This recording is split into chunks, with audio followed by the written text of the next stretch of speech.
A lo largo de esta asignatura tan importante que es análisis genético y métodos de mejoramiento, hemos visto una serie de temas, hemos visto una serie de tópicos de gran importancia.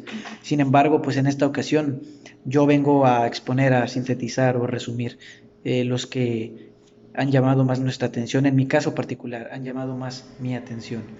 Eh, Sin mucha más dilación, vamos a empezar por el primer tema, que es un método de selección, uno de los primeros métodos de selección y más utilizados. Estoy hablando del método de selección masiva Bulk. El método de selección masiva Bulk básicamente fue desarrollado por el sueco Nils O'Neill en el año de 1912. Él lo desarrolló en un cultivo de trigo, sin embargo, posteriormente se empezó a utilizar en poblaciones segregantes de algunos cultivos en donde a través de la endogamia se buscaba obtener un alto nivel de homocigosidad. La endogamia, en términos biológicos hablando, es la cruza de individuos de una misma especie, de una misma generación o con una estrecha relación. Esto casi siempre termina por producir un alto nivel de homocigosidad. Esta última, por su parte, pues es básicamente que respecto a un gen, como los dos alelos están codificando la misma información genética, se logra obtener ciertas características que se están buscando para dicho método de mejoramiento. Como segundo tema, así a grandes rasgos, tenemos el tema de una bacteria, Agrobacterium tumefaciens, pero una bacteria como método de mejoramiento, como un método de desarrollo de tecnologías de modificación genética. Básicamente Agrobacterium tumefaciens es una bacteria que causa tumores en plantas, sobre todo en dicotiledóneas. Estos tumores son conocidos como agallas o tumores de cuello. Estos tumores básicamente, bueno, su nombre de tumores de cuello proviene básicamente de la parte en la que se generan, que es básicamente la parte de unión entre el tallo y la raíz. Agrobacterium tumefaciens pues, también es conocido como Rhizobium radiobacter. Esta es una proteobacteria y pertenece a la familia, perdón, de las Rhizobiaceae, a la familia Rhizobiaceae, aquí a donde pertenecen también las fijadoras de nitrógeno, esas que conocemos por vivir en simbiosis con algunas legumbres. Sin embargo, a diferencia de estas fijadoras, Agrobacterium tumefaciens es de naturaleza parasitoide.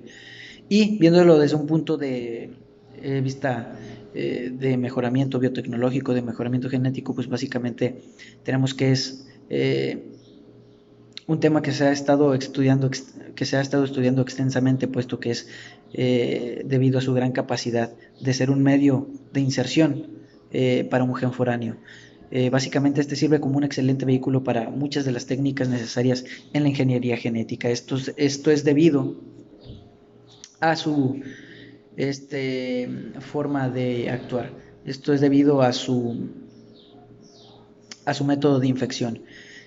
¿Cómo se da este método de infección de Agrobacterium tumefaciens? Pues básicamente comienza con lo siguiente: la planta segrega una serie de sustancias conocidas como fenoles y la bacteria Agrobacterium tumefaciens es atraída. Dentro de estos fenoles se encuentran algunas sustancias como la acetoseringona, la vainillina, otra sustancia que se llama ácido hidroxibenzoico. Todos estos son fenoles y atraen a la bacteria. Una vez la bacteria es atraída por estos fenoles, ingresa a través de pequeñas heridas que pueda contener la planta y aquí es donde empieza la magia, puesto que se ubica en los espacios intercelulares de la planta y transfiere una fracción de su material genético.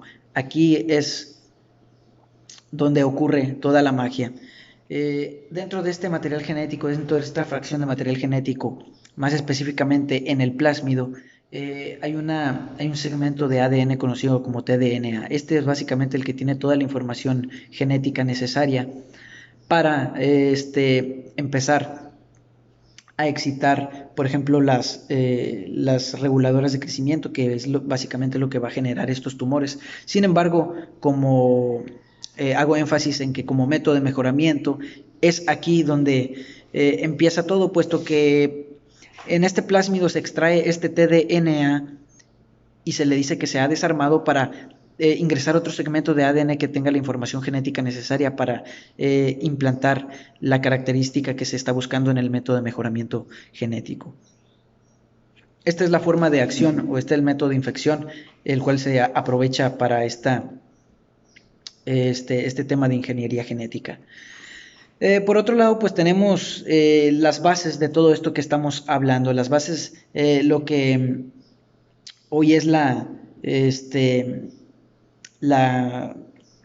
genética, tiene sus bases que básicamente comenzaron con las bien mentadas leyes de Mendel, de Johann Gregor Mendel. Son tres las leyes de Mendel, como todos ya lo sabemos. Y vamos a empezar exponiendo la primera ley, que es llamada ley de uniformidad.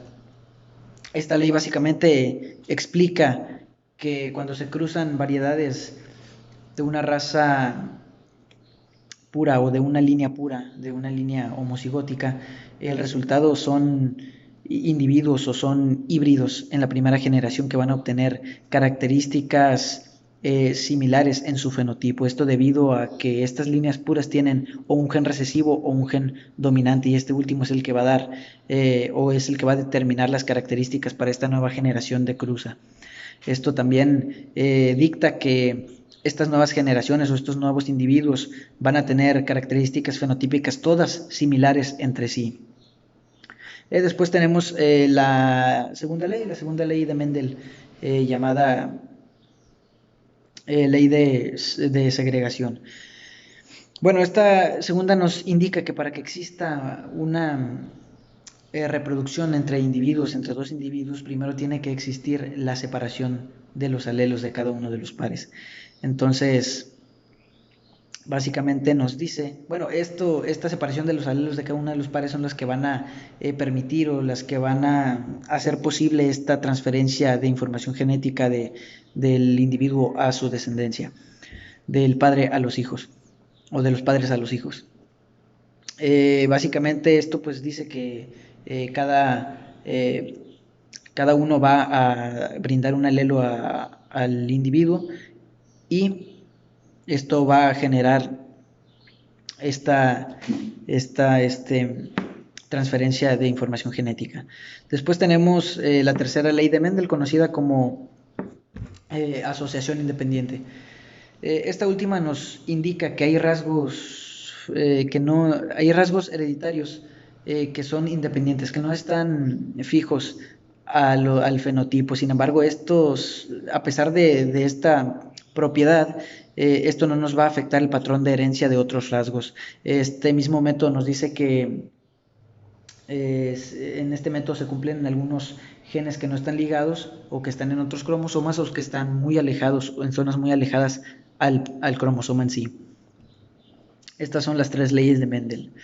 Después tenemos algunas definiciones muy importantes, como lo es el gen, como lo es la genética, que es de lo que hemos estado hablando.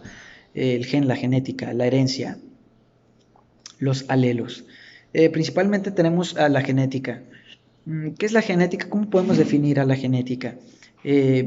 Ya hemos escuchado que la genética es la materia, es la rama de la biología que se enfoca en el estudio de cómo es que algunos caracteres se pueden transmitir de una generación a otra. A grandes rasgos, esto es la genética, es el estudio de la herencia biológica.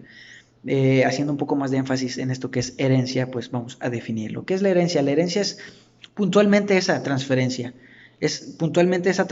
de caracteres de un individuo al que le va a suceder, de un individuo a su descendencia. Estamos hablando de caracteres físicos, como ya hemos mencionado, caracteres como la altura, como el color de ojos, color de piel, color de cabello, complexión. Aquí no englobamos a las cualidades, no englobamos conocimientos, no englobamos nada de esto. Esto es dentro de lo que es la herencia. Después, pues, ¿qué podemos decir sin conocer qué es un gen? Un gen es esta unidad de información a la que todos los organismos atienden para poder transferir su información genética a sus descendientes. Es esta unidad de información genética. El gen básicamente tiene en su composición toda la información genética, el gen tiene en su composición la información genética, las instrucciones que, eh, que van a dictar cómo la síntesis proteica va a terminar por reflejarse en los fenotipos, que básicamente a final de cuentas es esta síntesis proteica la que genera o que da lugar a los fenotipos. Ya por último, el último concepto que vamos a abordar es el de alelo, que no es otra cosa más que las variantes o las formas alternativas que puede adoptar este gen. Son todas estas formas alternativas que puede adoptar el gen y que van a estar sujetas a las modificaciones y que van a generar este cambio y esta variación en las características que se van a estar heredando.